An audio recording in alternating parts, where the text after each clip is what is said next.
This is Homeschooled, a podcast for the homeschool skeptics, diehards, the curious, and the discouraged. I'm your host, Jenève Dubé.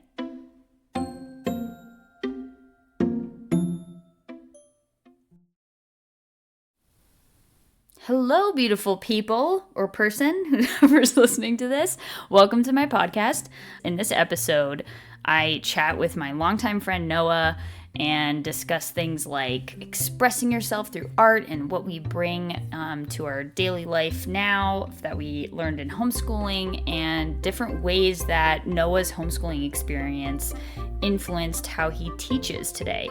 Noah is actually an art teacher, and he teaches kids of various ages in LA and different parts of California. He does digital drawing classes, and he started a program called Star Students, which he talks about a little bit in this episode.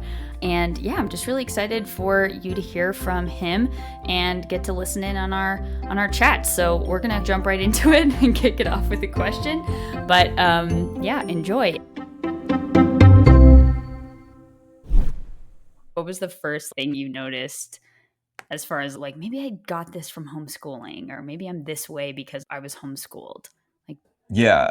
I think when I went to college, because that was like the first time where I got to see where I lined up with the rest of the world. I had done other things socially, like we did co-ops and stuff, and I did like classes like karate through the Parks and Rec, which wasn't a homeschool thing. But that was like such in the context of the sport, so it kind of put a filter over everything. But when I went to college, that was where I felt like, all right, this is like real outside world relationships. And I noticed that because I'd been homeschooled and knew all of my teachers and they were the parents of my friends, I just assumed that I was going to have some form of relationship with my teachers at college. Like we were going to be friends or something like that, or just not even friends, because I wouldn't say I was necessarily friends with my friends' parents. But some kind of camaraderie. Yeah. And so it was like I would just talk to them a little bit more casually, and it wasn't as much like business transactional. It was like, okay, cool. So this is what I'm doing. And I was very open to that, I guess, relationship, as opposed to some of the other kids that I saw where they would act as if it was like just like a higher power teacher person who they just gave them work to do and they just came in and handed it in and then wanted to hang out and talk to their friends, and that was it. I was like, no, this is somebody that I can talk to, So I think that ability to connect and talk to the teachers, which really ended up helping me, because that's how I ended up getting internships and jobs and stuff, was because the teachers were like, oh yeah, I know this kid. Right. I've like talked to you beyond checking your homework. Did you feel like that was reciprocated? Yeah, I think that's why they liked teaching college level kids, was that they have real conversations, and it's not like when I teach kindergarten or little kids or something like that, it's not like we were talking about any similar interests. But with like college kids, we were able to, especially with the artists, we were able to share different animations, and the art that we were doing wasn't always that far off, especially since we had some like adjunct professors that were only maybe a few years out of their own college experience. Right. So it really just felt like kind of being in the workforce where your boss isn't necessarily older or younger than you. And so I think that they really appreciated that. I want to stop you right there for a second, because I know your background and what you do and what you studied, but I think that would be great if you don't mind sharing how you got into art and what you're doing with it today. Yeah.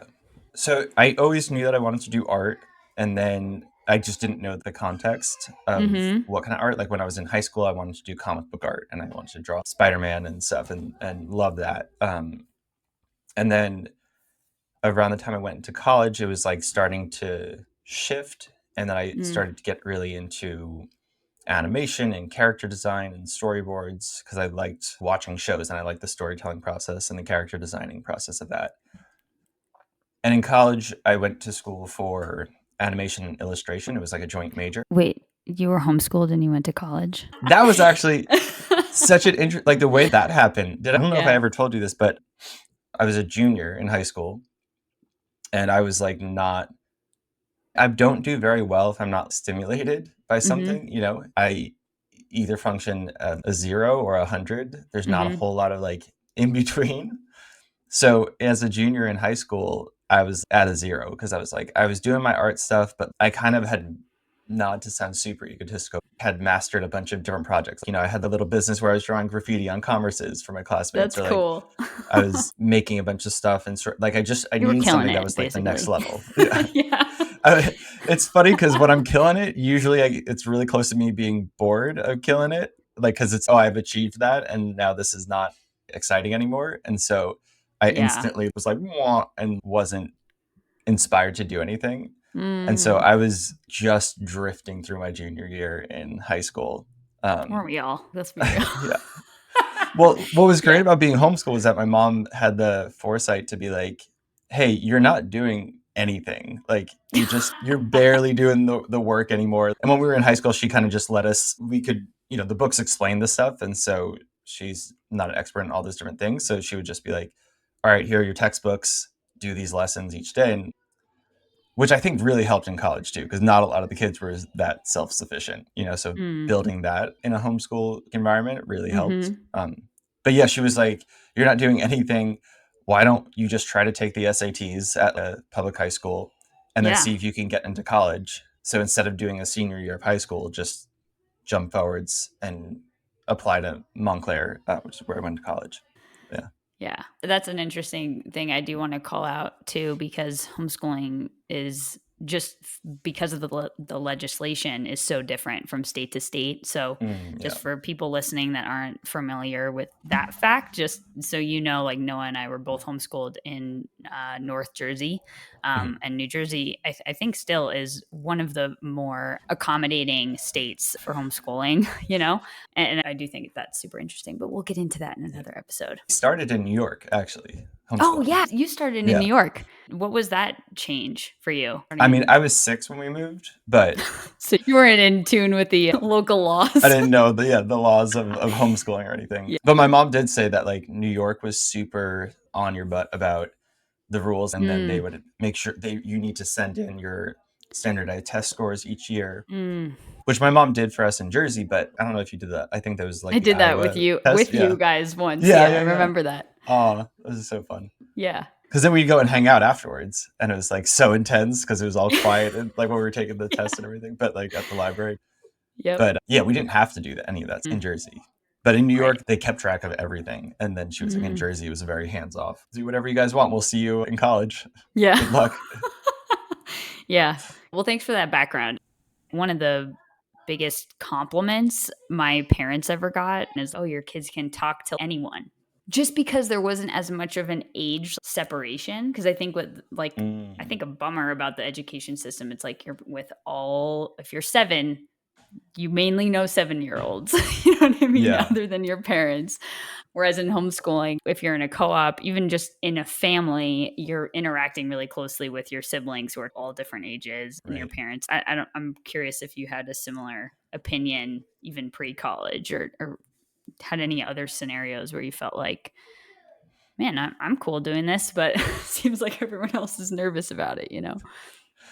Yeah, no, I feel like it made me a better teacher. And I think it just, in my case at least, it made me more compassionate or aware of other Mm, people's struggles or problems, because we always had to have like our little siblings around when we were hanging out with our friends, because it was always just like a family. And so like our families hung out, but it was like we had yeah. all the different tiers of like age groups, like our little Mhm. brothers hang out, and we both had little sisters, and then yeah. And so the games that we would play would have to be inclusive to a bunch of different people, and then with other Oh, people's so families and annoying. stuff. Yeah. Yeah. And it was like annoying at the time, but I think like now it's, you kind of have a soft spot for, you kind of see outside of your realm of what's right in front of you, or like your age group, whereas Mm, I think they're trying to do that in schools now. They have a buddy system where they have the older, like the eighth graders helping out the fourth graders or something like that. But yeah, for us, it was just like, this is life. It's not a day when we have to interact with the little kids. And I think that really helped you just be aware that there are other people than just your friend group, which I think also helped you kind of be more of like a role model and get into less trouble, because you'd have yeah. people's like little siblings watching what you were doing, and so if you tried to cut class or something like that, then you'd have your little brother or sister like following you, and you'd be like, this is not fun anymore, let's just go back to class. Yeah. Yeah. I want to applaud you for your teaching endeavors right now. I think what you do is really awesome. You're involved in at CTN super heavily. You teach middle school and grade school Yeah. kids. And I love we've been talking on Marco Polo, and hearing your teaching stories are just like so fun. And the discoveries that your students make Mm. through the art projects that you do. Speaking of projects, could you share about maybe a project recently that you've taken your students through? Yeah. So I teach like this cartooning class where the kids make their own comic books. And then just the last week or this week, they all came, like a 7 or 8 of them came in so excited to share their little like book dummies, which is like just a smaller practice version of your comic book where you just kind of, Mm, it's not pretty, but it's just to figure out the layout of the book. Children's book illustrators do it. And I think that's where I learned it from because I wanted to that's do that at cool. one point too.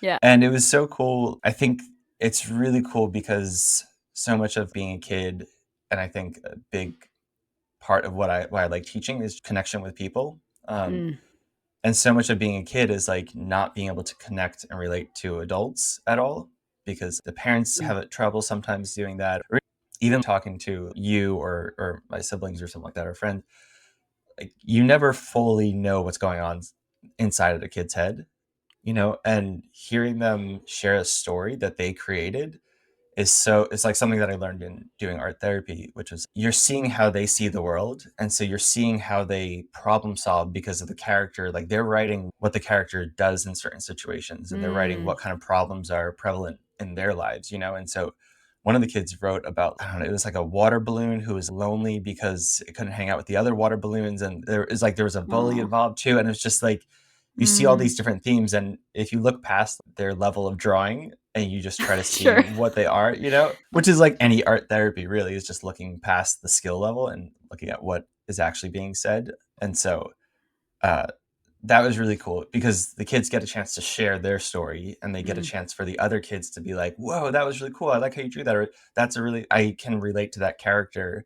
And then also the parents getting to see that too and seeing mm, how I dissect the stories and point out like different themes that I see playing out. mm. And I think it's just a really special time because it's a place for the kids to really feel heard, but also not like the camera's directly on them Right. because It's a way for them to yeah, share. That's not, here's what happened to me today or how I'm feeling. I love that. yeah, Yeah. I think what's so unique about what you're doing today and how you came from homeschooling is that you're teaching in public schools and private schools. yeah, it changes, but yeah, mostly private school. Yeah, yeah, yeah. And I just think Yeah. that's really cool. And I know, like, some of the memories I had from, your mom's teaching groups. And I remember like science days with her at the library and stuff like that. She was like super charismatic. Have you ever reflected on what you learned from her or other educators you experienced when you were growing up in the homeschool environment? Yeah, I definitely implemented a lot of what I got from homeschooling into like how I teach today. I'm not like a big hater on homeschool or anything. Like Mm, I wasn't like, oh, that was a terrible experience. Obviously, there was things that I felt left out from, like certain social things that experiences that people had, but that they mm, also had bad experiences that I didn't have. So I was like, all right, I'm just it's done now, so let's just appreciate the good stuff that we had. And mm, so one of the things was like the teachers genuinely like feeling like the teachers genuinely cared about the students. It mm. wasn't just like random kids that might come or go. It was like everybody was there was In your homeschool experience, in my like, homeschool experience. yeah. Yeah. Mm, Like my mom knew your mom and knew the other moms that were teaching and hung out and talked to them. So they were able to talk about how they parented and how they taught their kids. And so there was a lot of like open communication. And I think that really helped mm. feel like this isn't just the teachers versus the parents, which is sometimes feels like in schools. That's There's, interesting. I yeah, never thought about that. yeah. It can get pretty gnarly because like the parents can be crazy and the teachers can be crazy and they're not always aligned in their values and goals. Mm, And so I think having that was like my mom wouldn't have put me in co-ops or places where she didn't know the teachers and didn't like them on some mm. level. And I That's think cool. yeah. And then I think it meant that also my mom cared about the other kids in the class because like they were either my friends or they were like, it was a small enough group that you got to know the kids over a long span of time too. Sometimes in like schools, like you change schools or you change from a middle school to a high school kind of thing. You get new teachers all the time. And with this, it was like I knew most of the people that I was homeschooling with since we were like 6 or 7. Like we Yeah, met that's so like when we cool. were super young. And so for the people to be teaching you have known you as you grow up and everything is, I think, a really cool experience, because then you know how to help and cater the lesson or cater your advice to them or something like that with homework and Mm, stuff.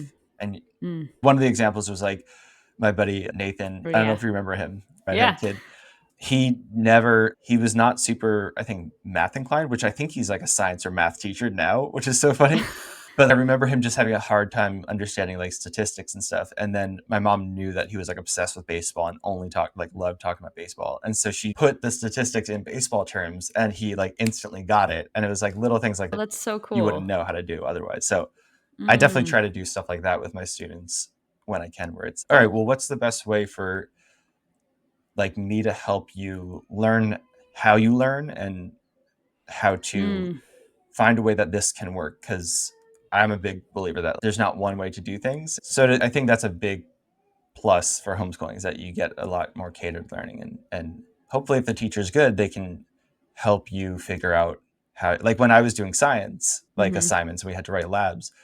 I wasn't like the best writer. Like I can scribble out some words and stuff, but I wasn't like super descriptive or but what I was really good at was drawing. And so I would draw these really like detailed pictures of the amoebas or the frog dissection, Right. whereas I wasn't writing out a whole list of what I did, and it wasn't super descriptive because I was allowed to put my energy into the thing that I was like Mm. naturally inclined to do. Yeah, and Um, having teachers like in a co-op or whatever that are accepting of like a different yeah. example or a different illustration, pun intended, of what you absorbed from the lesson. It's less about making people feel like stupid or they have to do it one way, and that's life, right? There's so many ways to look at things and a different way to learn something, and yeah, that's And really cool. that's I think one of the most common complaints I hear about school is that it's like very formulaic, and you Mm, kind of have to sit in the rows and you have to all be doing the same thing and getting the same results, mm, which just kills my brain thinking about that. And then so that's like with the star students, like where it's like helping the kids at that age finding their unique voice and finding their mm, unique way of doing things, because I think that's what's going to help you be successful as an adult and yeah. just be able to know yourself, like love who you are and all of your different uniqueness and abilities and everything, and take advantage of the things that come naturally to you, as opposed to just trying to struggle to do things a certain way when you would be able to crush it and do really cool things. Yeah. Can you talk about that program a little bit more? Star student. Yeah. Yeah. So it came out of me trying to do more than just teach art to the younger kids that I teach. I wanted them to feel like they had their own unique voice, Mm, and to help them discover that and help them use that to create art. And it pairs really well with art, because that's like Picasso used to teach his students that if you draw like a simple circle, everybody's circle is going to look a little bit different. mm, And all those little differences, even for something as simple as drawing a circle, is indicating that you are different than the person next to you. And so mhm, we do I with the stars, it's all these like life skill qualities that help them discover those unique differences that they have and their unique mm, talents, as opposed to just focusing on like getting homework done and having it all look similar to the person next to you. right.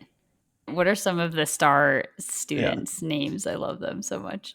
One of them that is like my favorite one when the students do it is called a co-star. And Mm, that's when the kids get to co-teach a lesson. And so they do a little art demo. that's And so it's so cool. great. Yeah. It's so fun. Like the parents are recording their kids and the kids get all nervous. Like it's always the loudest ones that get the quietest when they're up on, like when they have the spotlight. I think bridging that gap of just because I'm a teacher and I'm the one teaching the class doesn't mean that you don't still have something to offer the class and you don't have Mm, something unique to say. Especially nowadays, like kids are one of my students that I've been teaching since 2017, Colin, he did this really cool lesson when we did like our YouTube show, and it was like on this website called PixArt, and it was 8-bit, like the old Super Yeah. Mario. Yeah. Uh-huh. And he did like a whole 8-bit, lesson on so how cool. to, yeah. And it was great. And I was just like, I didn't even know about that or how to do that. So it was fun for me to learn too. Like how to make 8-bit art? Yeah. It's this whole website. I think it's called PixArt, but you have a profile page of all of the 8-bit art that you create. And some people do like really detailed stuff, and some people do like Mm. very cartoony stuff. And I don't know. I feel like that's the essence of art. And so I wanted to use the stars to help teach them that there's more to life than just one way to do things. Yeah, I wanna talk about that more actually and just ask, Yeah. what is your opinion on fitting in versus Mm. being unique? I would say that I think the world isn't, it's getting more designed for unique people Mm, and like the entrepreneurs, but I think for a long time, especially schools, it was designed for people to fit in to a slot and then have that job and then fit into this process. So the world hasn't been like necessarily designed, even though that's like a big part of the whole American dream is like having your own independent life, and like doing your own business. But I think it still follows a certain structure. And I think schools follow that structure too. And so mm, that's a big part of the Star Students and then the Mushroom League is like helping kids try to appreciate their unique qualities and feel mhm, like it's something that is important for them to grow and express. right, Because I think it's easier to go with the flow and just find a slot and fit yourself into it and mm, conform a little bit. And I mhm. think being different, like you said, like you feel different, and that isn't always There's a some good feeling. discomfort. Yeah, Yeah, there's definitely some discomfort there. But I like what you said about finding a slot. It's because it has to be something existing, right? That's kind of the right. whole thing with fitting in. It's like you're not really breaking out of a mold or something. Steve Jobs had a great quote about that, where like about why he was able to make Apple and everything, and he said that once you realize that the world that you live in was created by other people, just like you and me, Mm, then it kind of blows that idea that this is the way things have to be and that you can have an effect and an influence on the world because mm, the people that made it weren't necessarily the experts in it. Like they were just trying to do their thing and make something that hopefully helped other people. right. That's But so he was cool. like, it's not like these are the laws of the universe that we have to conform to, like the school system, for example. That was just made by some people a long time ago, and things have changed a lot. Well, and it's a whole ecosystem, right? You have to I love that in your art classes with kids, it's like you're creating a culture in the classroom that's, hey, your differences are awesome, you know? And not only are they awesome, come up and show everyone. You know what I mean? Yeah, Like yeah, show off your differences, not just feel good about who you are. Show it off a little bit, whether it's through your comic book or through, I don't know, just sharing a piece that they've been working on. And in certain instances with homeschooling, you're in an existing ecosystem. What you were saying before, everyone kind of knows you, and therefore you already have these kids that are like open to you being different, you know? yeah. Yeah, I'm going on a soapbox, but No, and I think I think, like you said, it's one thing to tell the kid, like, you're different, you're unique, you're special, and all that stuff. And then I've found a lot of the times when kids don't do things or they just go with the flow or, like they can get caught mm, up into the phases or like the fads of what's going on. And I think a big part of what I realized teaching is that when kids don't do something that you want them to, or they don't do something that would be healthy for them or help them grow, a lot of the times it's just they don't know how. And like mm, how much of our adult life is we avoid things because we're not exactly sure the steps to take to do it. right. And Yeah. so I try to take it like with the star students is here are some ways that you can actually develop your uniqueness or capitalize on it or like just Yeah. Like explore it, practice it. Yeah, Yeah. like actually do And not it. just like, hey, be different. You're different. Great. Okay, you got it? Cool. Like you know You what can that wear means, right? purple if Yeah. you want. Yeah. No, they're just like, I don't know what you're talking about and like, what does that Yeah. even mean or how what would that look like or even knowing an example. And yeah. Yeah, I think it's like people like need a lot of guidance and help, and that's Mm, more the reason why kids might just not do something. It's yeah. because they just don't understand how to do it. Yeah. I would love to get into, I know it's not common knowledge about homeschooling Mm. communities and like the whole question about socializing and the concern about, okay, if you're homeschooled, are you in your house in your kitchen every day, just doing schoolwork by yourself? Just not really the picture. And in a couple It of wasn't for the you? no. No, but I think in a couple of the examples you were talking about, you mentioned like friends or like hanging out in a Mm, group. And I think it would just help the people listening to understand what were those environments for you, and like how did your mom help make that happen in your homeschool education? mm. Yeah, she was super proactive about doing things and Mm. keeping things fresh. Like we had a good structure. We had like a morning routine and we knew exactly what each day was going to look like. And so that helped us kind of have some kind of context. So we didn't just lounge around in our pajamas on the couch. You mean you didn't wear your pajamas all day? I think like at one point she would let us, it was like casual day, in the house. It's like the um, jeans Friday. That's so funny. yeah, which they do that in public schools too. They have Yeah. pajama day and stuff. But yeah, like she was just like, no, like this is school. We're doing it from home, but you have a desk, you have your textbooks, you have an order of doing things, you have a certain amount of time to do them in. And then she was really good about doing a mixture of all the different activities. Like she wasn't just like, I just want you guys to be really good about reading and that's all. We just go to the Mm. library. We would uh, run errands like around noon, I think. So like we would get done with most of our work around noon and then we would Mm. run errands or do little field trips. So we would go to the zoo a lot. We would play tennis at the park. Wednesdays, we always played kickball with a bunch of other homeschoolers at the park. We would sometimes go to the library and get to check out a bunch of the books and just have those three. So that was like part of the evening routine kind of thing to like Mm. to keep that kind of flow going and interesting. And then we had co-ops too, which were great. Like we had Tuesdays, we had co-ops where other parents would teach us and teach all the Yeah. kids. And then she even taught some classes, like she taught art and PE on Fridays or Thursdays, whatever. And we would do choir, like where we'd go to other places where she wouldn't even have to teach us. So it Yeah. was like when people asked, "Oh, how did you make friends and stuff?" I was Yeah. like, "I don't know." I was like, I was around people. I mean, they were all homeschoolers too, but I was like, Right. Right. it was still a ton of people. And I think different seasons it changed, like how much we Mhm. would do external stuff and everything. And we had some choices, like if we wanted to do certain extracurricular activities. Yeah. Um, I'm so but yeah, impressed with how much you remembered of your homeschool schedule. Let me just say that much. you don't remember yours? No. Well, I didn't have one, so that's a little Okay. bit a little bit different. Mine was definitely more fluid, I think is a good word to use.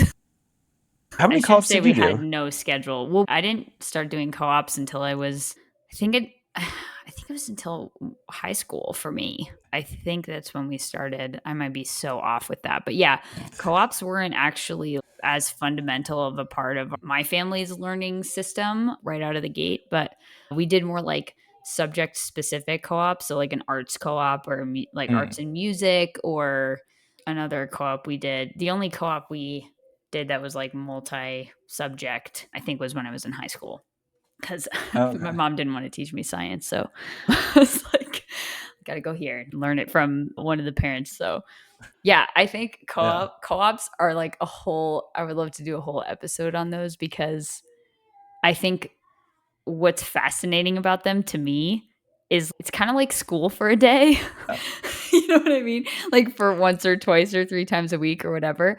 I Yeah. knew families that like their whole homeschool education was through a co-op, which that was interesting, Yeah. because at first I was like, what's the point of that? If it, like if you're supposed to like learn at your own pace and stuff, you're kind of in Right. a school environment. But yeah, anyway, for people who are listening and don't know about them, they're usually their parent run, typically. I think you would Mhm. agree with that, Yeah. right? Yeah, there's Yeah. Yeah. like, Yeah. a group of parents will get together. There's not like a defined size. There were some huge co-ops that really closely operated to a private school. And then there were some co-ops that like, four families would get together and say, okay, what are you good at? Yeah. What Yeah. Yeah. subject are you going to help the kids walk through Yeah. together?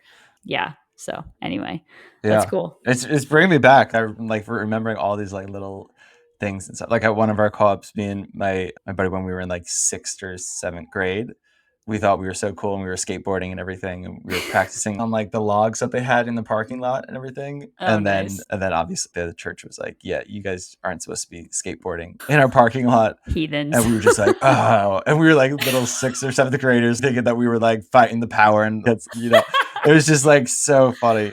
But like uh, Yeah. Yeah. Oh Yeah. my gosh, there's so much that we could get Yeah. into. This was awesome. Definitely gonna have you back to get into this other stuff. Yeah. There's But, so much stuff. Yeah. yeah, I do wanna ask if you could share encouragement to a homeschool parent or not encouragement, I don't know. If you could say something to Yeah. homeschool parents out there, what would you wanna Uh, share?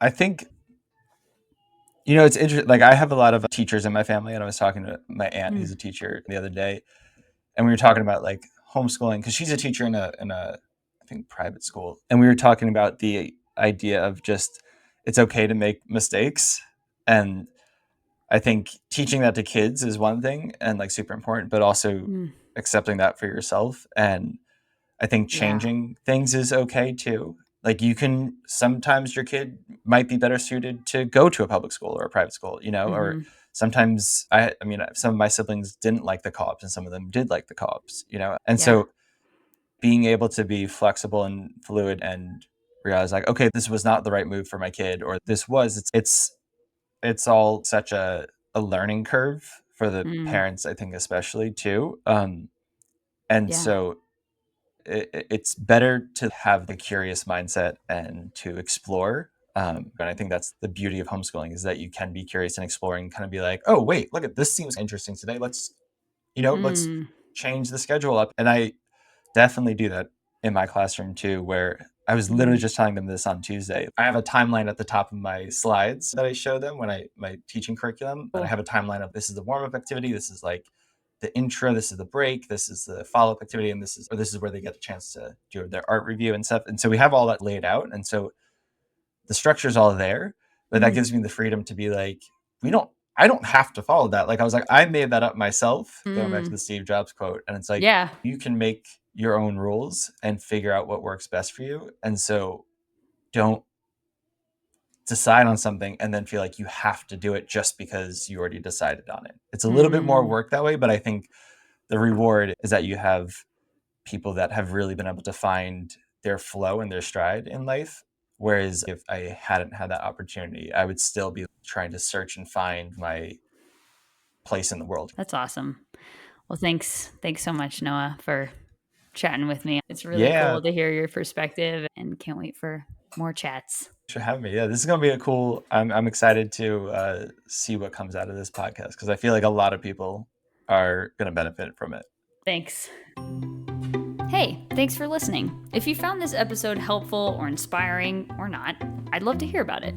Email me at thehomeschoolledpod@gmail.com. Are you interested in being a guest? Let's chat. Apply today at www.solo.to/homeschooled to complete a quick online application. Have a great day. Don't forget to drink your water, and I'll talk to you soon.